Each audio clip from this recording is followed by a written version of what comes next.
Sweden বিশ্বকাপে এসেছিল কিভাবে?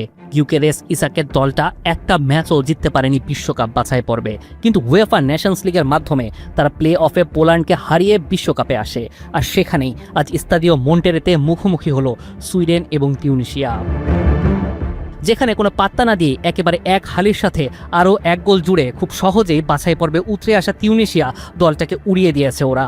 5-1 ম্যাচটা যখন মন্টেরেতে শেষ হয়েছে তখন সুইডেনের হয়ে উদ্বোধনী বিশ্বকাপ ম্যাচেই গোল পেয়েছেন আলেকজান্ডার ইসাক ও গ্যুকেরেস। চলুন পুরো ম্যাচটার একটু গভীরে ঢোকা যাক।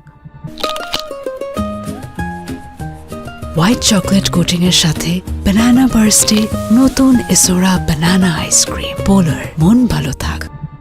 শেষ 4 ম্যাচে মাত্র একটি গোল করতে পারা তিউনিসিয়া তাদের বিশ্বকাপের প্রথম ম্যাচেই শক্তিশালী সুইডেনের বিপক্ষে শুরু থেকেই বল পজিশন ধরে এগিয়েছে, যেখানে তারা সুইডেনের চেয়ে বল নিজেদের পায়ে বেশি রাখলো, আবার পাসিং, অ্যাকুরেট পাসিং, লং বলের দখলেও নিজেদের এগিয়ে রেখেছিল।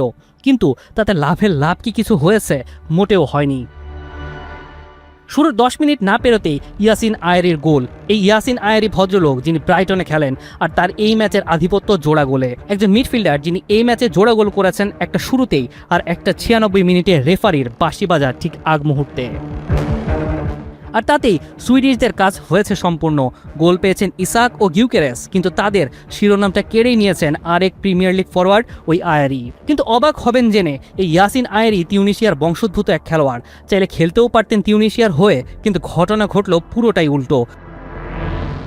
ম্যাচটা যখন 3-1 এগিয়েছিল তখনই বদলি হিসেবে নামা সভানবার্গের প্রথম টাচেই গোল, আর সেখানেই ইসাকের দ্বিতীয় অ্যাসিস্ট।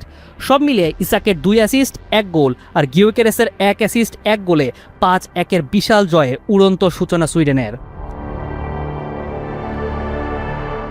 এখন গ্রুপ এফ এর অবস্থানটা কি, যেখানে সুইডেন সবাইকে ছাপিয়ে পয়েন্ট টেবিলে 1 নম্বরে, আর জাপান, নেদারল্যান্ডস ম্যাচটা ড্রয়ে তারা এখন 2 ও 3-এ। এই গ্রুপের শেষ পর্বের লড়াইগুলো হবে নাটকীয়, আর দেখার বিষয় এখন শেষ পর্যন্ত কারা পরের রাউন্ডের দাবি রাখে। মুনিম শাহরিয়ার, 71।